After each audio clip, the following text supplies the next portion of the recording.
waa BBC oo aad ka dhageysanaysaan mawjadaha gaagaaban efemyada magaalooyinka qaar taleefanka gacanta iyo barta internetka ee bbcsomali.com.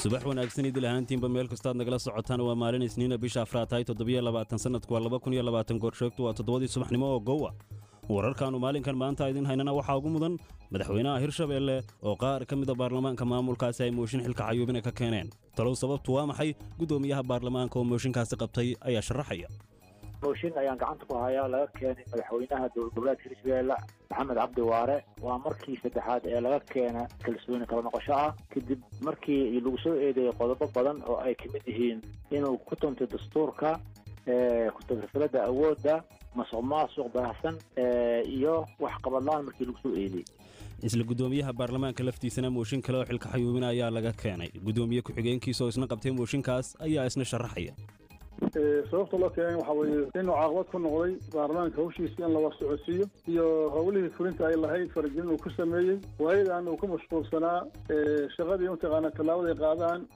fulinta madaxweynaha madaxweynaha xaaladda Hirshabeelle ee mooshinada la isla hor fadhiyo waraysiyo gaar ah ayaanu idinka haynaa Somaliland waa markii ugu horeysay ee ganacsada qaadkii xukuumaddu isku raacsan yihiin in la joojiyo gabi ahaanba jaadka iyo weliba beeralayda ku hareeraysan webiga Shabeelle oo ka dhiilaysan in webigaasi ku fato iyo qodobo kale oo ku saabsan Soomaalida iyo caalamka ciyaarihiina ka mid yihiin barnaamijka waxaa soo saaray Cabdiraxmaan Xaaji Cadow waxaan ahay Cabdiraxmaan Cali Dhimbiil ee dhageystayaal subax wanaagsan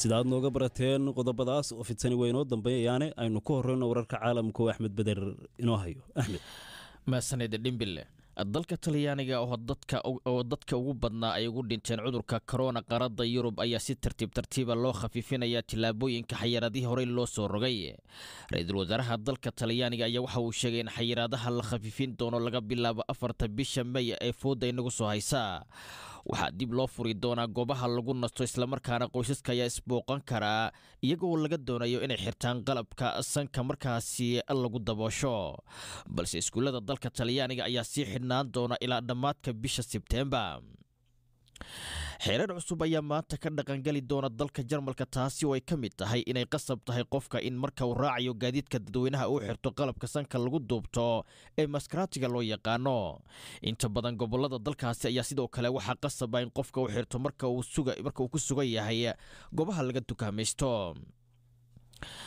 madaxweynaha dalka Mareykanka Donald Trump ayaa waxa uu si carale u cambaarayay warbaahinta kadib markii uu doorbiday in 2 maalin oo isku xigta uu san qaban shir jaraa'id oo uga hadli jiray arrimaha cudurka corona qoraal isxiga oo soo dhigay barta uu ku leeyahay Twitter-ka ayaa waxa uu cabasho ka muujiyay in aan loo aqoonsan madaxweynaha ugu shaqada badan taariikhda Mr. Trump ayaana shirkiisa jaraa'id ee maalinlaha qabantan iyo jimcihii aanu soo dhaafnay shirkan jaraa'id oo ku qabanaya aqalka cad ayaa waxa uu faahfaahin uga bixin jiray xaaladda cudurka corona ee dalka Mareykanka isbahaysiga uu Sacuudiga hogaamiyo ee dalka Yemen ayaa waxay diideen inay aqbalaan koox gooni oo goosada oo koonfurta dalkaasi kaga dhawaaqay gooni sutaaga wakaaladda wararka ee Sacuudiga ayaa sheegtay in dhammaan dhinacyada Yemen looga baahan yahay in ay ilaaliyaan qarannimada dalkaasi isbahaysiga Sacuudiga waxay sidoo kale ku baaqeen in la joojiyo waxyaabaha sii horinaya colaadda dalka Yemen ugu dambeynna ra'iisul wasaaraha Britain Boris Johnson ayaa maanta shaqadiisa dib ugu soo laabanaya kadib markii uu ka soo kabsaday fayraska corona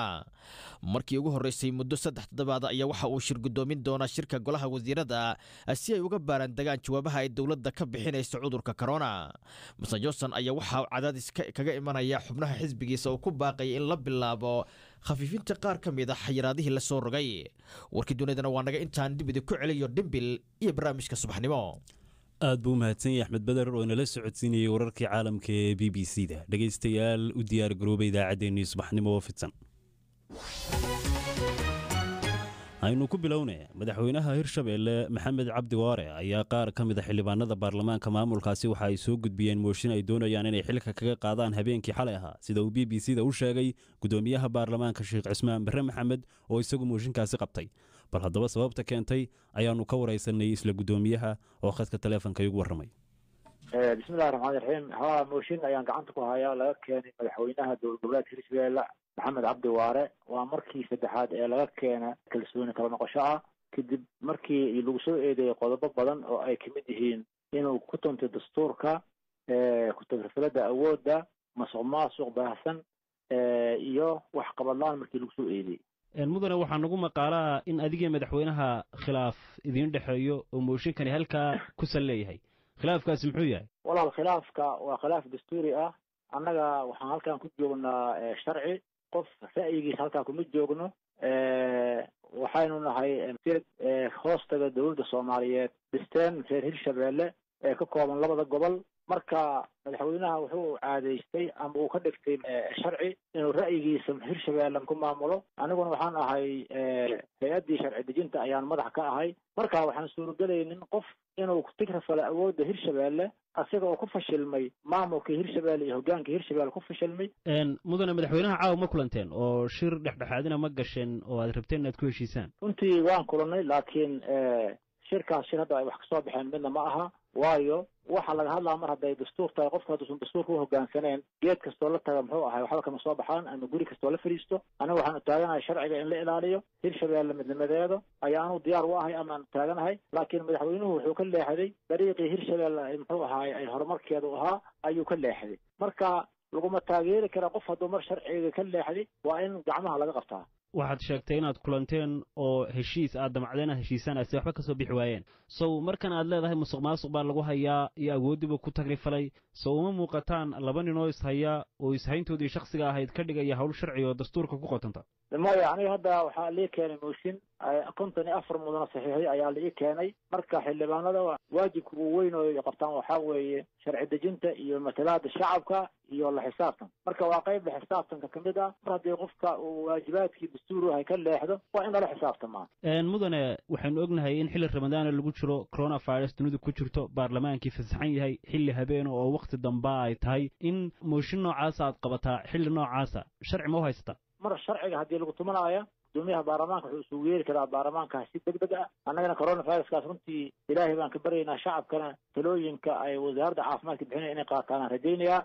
mudane isqabsigan iyo mooshinkani maxay ka saamaynaysaa arrintii laydinka baahnaa maadaama madaxileedkiinu dhammaad yahay inaad xilligan kala guurkaa diyaarisaan ciddiidan bedeli lahayd iyo qorshihii doorashada xigtay? yacni tala hogaamineed ama shaksi hirshabelle samata bixin kara oo hogaamin kara oo meelmarin kara mar hadduusan muuqanin. runtii anigana waxaan ku shaqeeyaa fikirka xildhibaanada ayaan shir guddoomiyaa. ka dhiidhintaas iyo muxuu ahaay xaaladda maanta lagu jiro siday u arkeen fikirkaas waxaa iskale xildhibaanada. aniga waxay ii keenaan baan shir guddoomiyaa mar haddii dastuurka waafaqsan yahay. mudane 2 oday baad tihiin oo waxaad tihiin hoggaankii maamulkaas, madaxweynihii iyo guddoomiyihii baarlamaankaad tihiin. inaad xilli noocana aad isku qabqabsataan hawlo idinka idiin gaara dabcan sida dadku u arki karaan. sow maamulkaas iyo hawlihii laydiin egmaday iyo xaaladda kala guurka ahayd inaad u diyaargarowdaan soo dhawarjab kuma aha? runtii waan ka xumahay xilligan inay kusoo aada.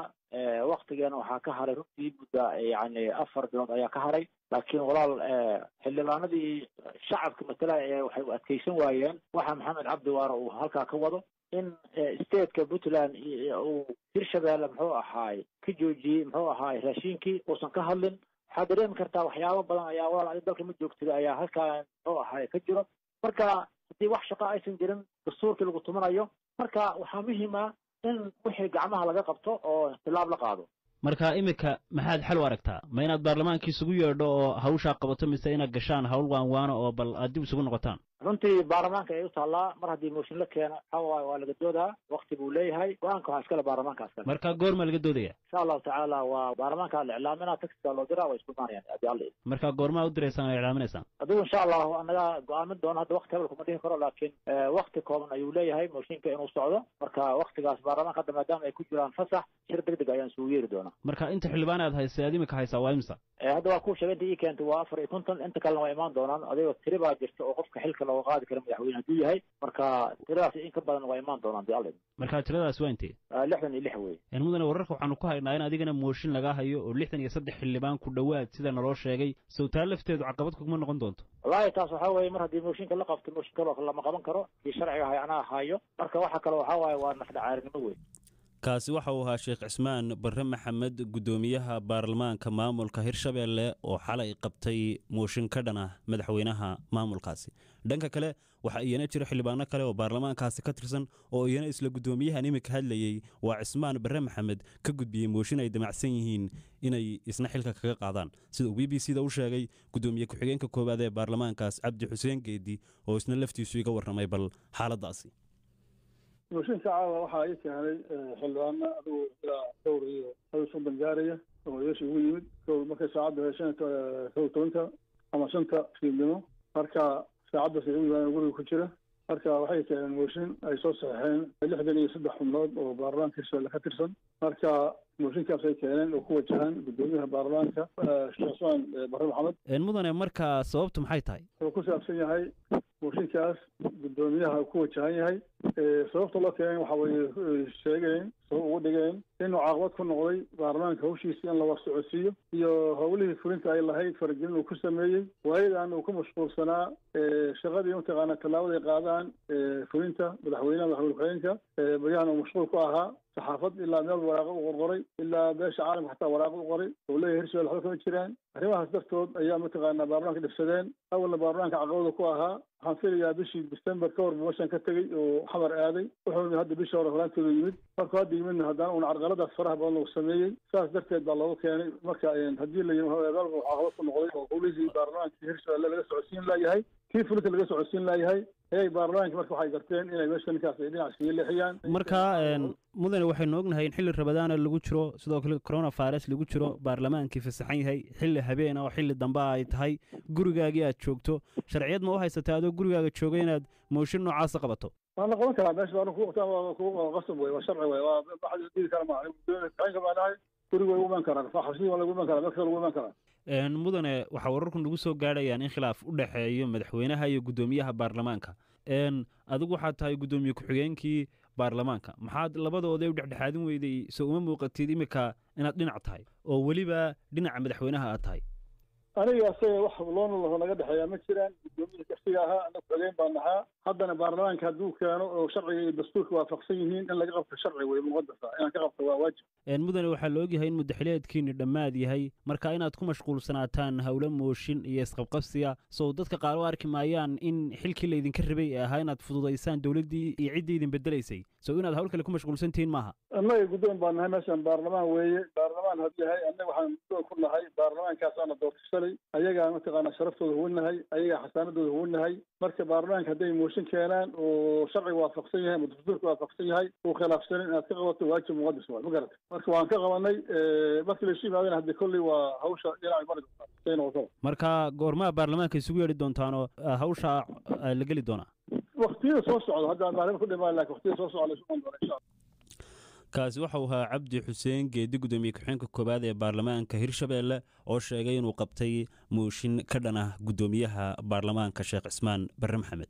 isla sidoo kale sheekh cismaan barre maxamed isna wuxuu sheegay inuu qabtay mooshin isna ka dhan ah madaxweynaha dalkaasi maxamed cabdi waare. waa hirshabeelle oo saaka ku waabariisatay mooshinno laysla horfadhiyo. qaar ka mid a dhegaystayaasheenna oo fikirkaas ka soo aragti dhiibtay ayaa wuxuu yidhi xaaladda hirshabeelle ee mooshinada runtii waa wax laga xumaado, waxaanad moodaa buu yidhi in maamulkaasi soomaalida intoodii ay ku mashquuli lahaayeen khilaaf iyo isqabqabsi halkii bulshada loo adeegi lahaana ay kaga mashquuleen buu yidhi khilaafkaasi. waxau ahaa Ismaaciil Macalin Horeere oo ka soo qoray fikirkaasi Muqdisho. bal haddii aynu ku sii soconno dhanka iyo idaacaddeenni subaxnimo, dhegaystayaal weli waxaad dhegaysanaysaan b b c. BBC waxaad ka heli kartaa wararkii ugu dambeeyey ee Soomaaliya iyo caalamka oo dhan maalin walba. haatanna dalka Talyaaniga iyo Mareykanka ayaa sheegay inay bilaabayaan dabcinta xayiraadihii dalalkaasi lagu soo rogay kadib markii cudurka safmarka ee corona uu si baan u saameeyay dalalkaas. sidoo kale ra'iisul wasaarihii Britain Boris Johnson oo ka bogsaday COVID-19 maanta ayuu isna shaqada ku soo laaban doonaa. tirada guud ee dadka cudurku haleelay ee heer caalami ama dunidoo dhanna waxay sii cagcageynaysaa ku dhowaad 3 milyan. wararkii COVID-19 iyo corona oo u dambeeyay Cabdiraxmaan Xaaji Cadooba isku soo ururiyay oo hadda stuudiyaha igula sugan. Cabdiraxmaan, dhimbil aad baad u mahadsan tahay. talyaaniga haddii aan ku horeeyo, talyaaniga oo ka mid ah wadamada Yurub oo sida weyn u saameeyay COVID-19 wuxuu qorsheynayaa xayiraada adeega ee dalkaasi adag ee dalkaasi saarnaanaada ra-iisul wasaaraha dalkaasi Giuseppe Conte wuxuu sheegay dabcinta xayiraada inay bilaabmayso laga bilaabo 4 bisha May. axadii shalay ahayd dalkaasi wax cudurka ugu dhimatay 260 qof iyadoo tirada dhimashada ay gaartay 26,644. Mareykankana qaar ka mid ah gobolada Mareykanka ayaa iyaguna bilaabay in ay dabciyaan xayiraada qaarkood iyadoo markaa madaxda dalkaasi ay sheegahayaan awaamiirta kala fogaanshaha bulshadu inay sii socon doonto inta xagaaga lagu jiro. dadka ku dhacay COVID-19 waxay cagacagaynayaan 940,000 iyadoo dhimashaduna ay gaartay 54,000 waa dalka Mareykanka. dalka Chile dowladda dalkaasi waxay sheegtay inay bilaabayso in ay shahaadooyin caafimaad ay siiso dadka ka bogsaday cudurka COVID-19. shahaadadaasi oo la sheegay inay qofka u sahlayso inuu goobtiisa shaqo uu ku laabto halka ay jiraan dad talaabadaasi ka soo horjeeda oo aaminsan inaan la odhan karin qofka cudurka ka bogsaday mar kale kuma dhici karo. dalka UK haddii aynu egno ra-iisul wasaaraha Britain Boris Johnson ayaa maanta oo isniin ah shaqadiisa dib u bilaabaya kadib markii uu ka bogsaday coronavirus. Mr Johnson wuxuu shaqada ka maqnaa in ka badan 3 isbuuc iyadoo muddadaasi lala tacaalayay xaaladiisa caafimaad. dalka UK-na waxaa cudurka ugu dhintay 20,732 qof. Spain waxay xayiraada ka qaaday maanta laga bilaabo caruurta waxaana caruurta loo ogolaanaya inay dibadda ku leersadaan dhirta ay daawadaan wadooyinkan ay ku ciyaari karaan. mid ka mid ah waalidiinta ayaana loo ogol yahay inay xilligaasi la joogaan caruurta. 288 qof ayaa axadii cudurka ugu dhimatay dalkaasi Spain. tiradaasi oo tii ugu yarayd tani iyo 20 bishii Maaj. ugu dambeyn Cabdiraxmaan guud ahaan dadka cudurka coronavirus uu ku dhacay ee heer caalami waxay maanta ay marayaan 2,971,990 qof halka dhimashaduna ay marayso 206,513 qof. waa tiro 3 milyan ku dhow dadka qaaday. waa sida aad buu mahadsan yahay Cabdiraxmaan Xaaji Cadow oo warbixintaasi inala socodsiinayay. haatanna waxay u muuqataa in Somaliland inuu dhaqangal ka noqday go'aankii qaad joojinta kaasoo soconaya muddo 15 cisho iyadoo ujeedadu tahay in lagaga hortago fiditaanka fayraska corona. tani waxay ka dhigan tahay in Somaliland qaad si sharci ah ku soo galaa aanu jirayn muddadaasi 25 cisho laakiin lama hubo in go'aankaas sidiisa ku hirgeli doono. waase markii ugu horeysay muddo ku dhow 30 sano ee u dambeeyay ee Somaliland ay jirtay uu ka dhaqan galo jaad joojin heshiis lagu yahay xukuumadda iyo ganacsatada qaadkuba. Cabdulaahi Jaamac ayaa eegaya oo warbixintan Hargeysa uga soo diray. maalintii shalay ahayd waxa ay ku beegnayd oo ay taariikhdu ahayd 26 bisha Abriil markii Somaliland uu ka dhaqan galayay go'aanka loogu talagalay in la joojiyo qaadka ka imanaya wadanka Itoobiya muddo 25 cisho. markii uu go'aankaasi dhaqan galay magaalada Wajaale waxa lagu qabtay hal baag oo qaad ah oo qaadka loo yaqaan jabisku ku jiro oo 10 kiilo ka kooban. qaadkaasi oo sidatay haweeney ayaa waxaa qabtay ciidanka bilayska Somaliland ee degmada Togwajaale. qaadkan oo lagu gubay duleedka Togwajaale ayaa waxa ay madaxda halkaasi joogtay sheegeen in mootadii siday ee bajaajka ahayd lala wareegay isla markaasina la xidhay gabadhii sidatay qaadkiina la gubay. taliyaha qaybta booliska ee gobolka Gabiley ayaa isagu halkaasi ka hadlay. maanta waxaad bishii 26 tahay bishii afraad qaadka halka ku gubay arkaysa waa 10 kiilo buu ahaa. qoftu mar soo saartay gaari bajaaja dhinaca galbeed bay ka soo talaabay dabadna ciidanka booliska soo qabtay. qaadkii waa la gubay waa aragtaan gaarigiina waa la wareegay gabadhii sidatayna way xidhantay. waxa soo dhibaatay dadkeena ku dhacaysa ee dadkeena ku dhicimayso. go'aanka la qaatay uu fulayaa sidii uu soconayaa gaarigii qabto waa la wareegayaa ninkii lagu qabto waa la xukumayaa qaadkana waa la gubayaa. ciidanka booliskana waa u diyaar meel kasta uu joogo sida amarka uga maantaliskooda iyo xukuumadaba inay meeshii loogu sheegaba tagaan oo ay soo qabtaan. waxaa kaloo ka hadlay halkaas markii jaadka la gubayay barastaab ku-xigeenka gobolka Gabiley Cali Case. xadka gobolka oo dhan ciidanku waa taxan yihiin waxa la ilaalinayaa wixii soo tallaabaya. waanu ognahay maanta in raggii khayr Allah siiya jaadka ka baayay mushtari jiray ay amarkii fuliyeen ay joojiyeen. waxa wax soo tallaabinaya waxa weeye waxaan jaadla ahaan jirin ama imika doonaya inay jaadleeyaan. markaas sida amarkaas lagu fulinayaa kii ugu horeeyay waa naga tusaalaha ku bixinay. hashalay haddii aynu tuwaal qoyan ku tuulaynay maanta baadrool baynu ku shubaynaa baadrool. waxaana isbedelay waa amarka laga soo saaray qaranka muddo 25 maalmood baa loo qoonteeyay. maalinta ciidda ka hor baa la fasaxi doonaa haddii alla idmo. qaadka sida loo joojiyay buu mamnuuc u yahay. wixii la arkay saas loo qabanaya. bajaajta lagu qabtayna waa la wareegid cid kastaaba ha lahaato. shirkad ka mid ah kuwa qaadka iyagu ka ganacsada oo magaceeda loo soo gaabiyo FF oo qaad ay leedahay la sheegay in lagu qabtay magaalada Balagwelle ayaa iyana warbixin ay soo saareen waxa ay ku sheegeen warbaahinta ay la wadaageen in qaadkaasi uu ahaa mid ka haray qaad ay maalintii 25 bishu ahayd ay soo geliyeen dalka kaasi oo si sharci ah u soo maray customka Kalabayd.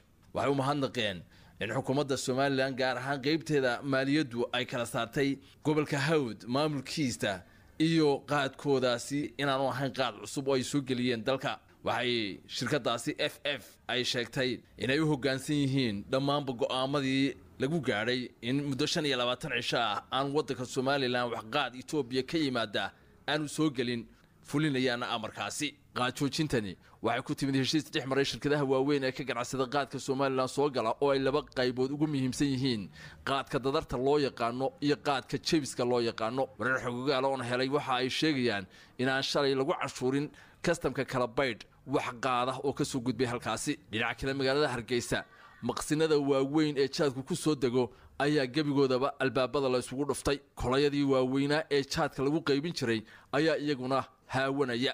waxaa maalmaha soo socda loo eegi doonaa bal hadda sida ay go'aanadani u dhaqan galaan si buuxda iyo in la arki doono iyadoo oo qaadad kale magaalada lagu arko sida qaadka wadaniga loo yaqaano oo mararka qaarkood magaalada lagu arki jiray marka sidan oo kale qaadka Itoobiya uu istaago. Cabdilaahi Jaamac BBC Hargeysa. aad buu mahadsan yahay Cabdilaahi Jaamac oo warbixintaasi Hargeysa inaga soo diray. weli dhageystayaal halkaad nagala socotaan waa BBC xilli goor sheegtu tahay 7:21 daqiiqo. ka qaybgal barnaamijyada laanta af Soomaaliga ee BBC oo noogu soo dir fikradaada ama aragtidaadu waxa ay tahay text message telefonka nambarkiisu yahay 4477862000 kadib waxa ay kula tahay BBC Soomaali. goonu goosatada koonfurta Yemen ayaa ku dhawaaqday inay dhisanayaan ismaamul gaar ah arrintaas oo ka soo horjeeda heshiis nabadeed oo ay bishii November 2019 la saxeexdeen xukuumadda caalamka aqoonsan yahay dalkaasi. golaha ku meel gaarka ee koonfurta ee fadhigiisu yahay magaalada Cadan ayaa sidoo kale soo rogay xaalad degdeg ah waxaanu sheegay in laga maamuli doono magaalada Cadan iyo gobolada koonfureed ee dalkaas oo dhanba. haddaba maamulkaas iyo waayaha ku gadaaman ayaan nula falanqaynay Dr. Xasan Albasri oo ah macallin ka tirsan jaamacadda Ahqaaf ee dalka Yemen. bal halka ugu dambeyn karo iyo su'aalo kale ayuu inaga jawaabaya. waxaan ay ku dhawaaqeen waxa weeye waa barnaamij gooni goosad u muuqda oo la oran karo maamulkan gaar ahaan garabkan koonfurta Yemen ayaa rabaa inay gooni u istaagto maamul ahaan oo garabkan waqooyiga marka ay ka siibtaan. marka waa barnaamij isbuushin ah oo siyaasadda Yemen uga bixinaya inay qayb barnaamij ah u baxdo oo koonfur iyo waqooyi loo kala baxo marka sidii xalku ahaa 91 ka horreeyay. marka bal waxaa la isweydiin karaa maxaa xilligan ku soo beegay? xilliga kan waxaad moodaa barnaamijkan hadda waxaa gadaal ka riixaya abuudaday oo madaxan golahan kumeel gaarka koonfurta waxa uu fadhiyaa abuudaday isaga ayaa barnaamijkan ka dambeeya. marka xilliga kan waxaa laisleeyahay waxa uu ku soo aaday siyaasad waxaa jirta u dhaxaysa abuudaday iyo Riyaad oo guud ahaan ku hoos jira dalada isbahaysiga Carbeed ee weerarka ku haya dalka Yemen. marka imaaraadku waxay rabaan barnaamij gooni ah inay gooni istaagaan koonfurta Yemen halka ay Sacuudigu ay gadaal ka riixayaan wixii loo yaqaanay midowgii koonfurta iyo waqooyiga. marka waa barnaamij ama siyaasad u muuqanayso imaaraadku inay noqonayso baaqabka siyaasadda arrimaha Yemen oo ay la ficiltamayso Sacuudiga.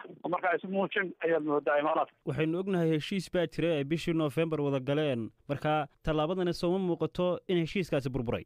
waa sida hadda u muuqdo labadaas waxaa la oran karaa waa u burburay waayo barnaamijkan marka lagu baaqay waxa ay dowladdii ku dhawaaqday inuu yahay tilaabo fallaaganimo ah oo military ah oo inqilaab ah oo lagu qaado nidaamkii sharciga ah iyo dowladdii markaa uu hogaaminayay Cabdiraxmaan Mansuur. marka waa arrin la oran karo tilaabo sharci ah ayay cagsi ku tahay. bal markaad eegto sida lagu yaqaano dalka taariikh ahaan aad dib u eegto tallaabadan maxaa ka hirgeli kara kulata halkee ayay gaadhaysaa ama intee bay sii socon kartaa? tallaabadaani tallaabo buuran oo sii socon karta waqti dheer ma ahan.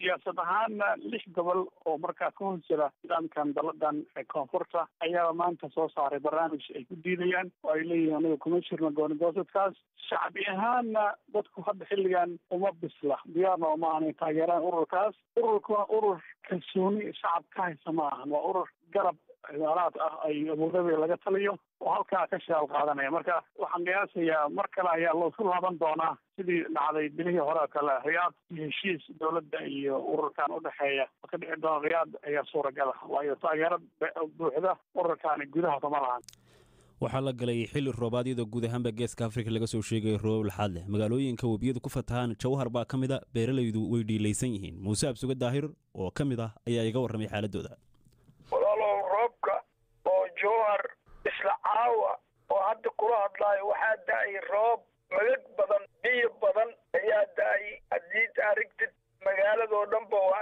isku xiran tahay markaa haddii xilli roobaad la galay sow kama baqaysaan in webigii idinku fataho cabsidaasi sow deegaanka kama jirto aad iyo aad si fiican walaalow cabsi weynaan ka qabnaa waayo waxaan raadiyaha ka maqalnaa in ay etoobiya in aas ku soo da-ay roob magag badan roobkaas oo magag badanne waxau ku soo dul shubaa webiga hirshabeelle haddau ku soo shubo biyaha markay soo baxaan cabsi weyn ayaa la qabaa waayo webiga waayahan nin oo wax ka qabti malaha aad iyo aad halisteeda ay leedahay marka idinku dadka deegaanka haddaad tihiin maxaa kaga tala gasheen xilligan oo kale marka roobabku da-aan ee webiguna uu sidan oo kale noqdo ila horena waa u dhici jirtee waaye markii hore mar baan wixii beeraaley mar baan iskugu keenay ayaan webiga aan aadnay ayaan webiga maxay dhahanay jawaano nin kastaba jawaan yaa la iska aruurinay jawaantii aan qaadnay meel allaale meeshuu ka iilin yahay oo dhan waa soo caro saarnay waayo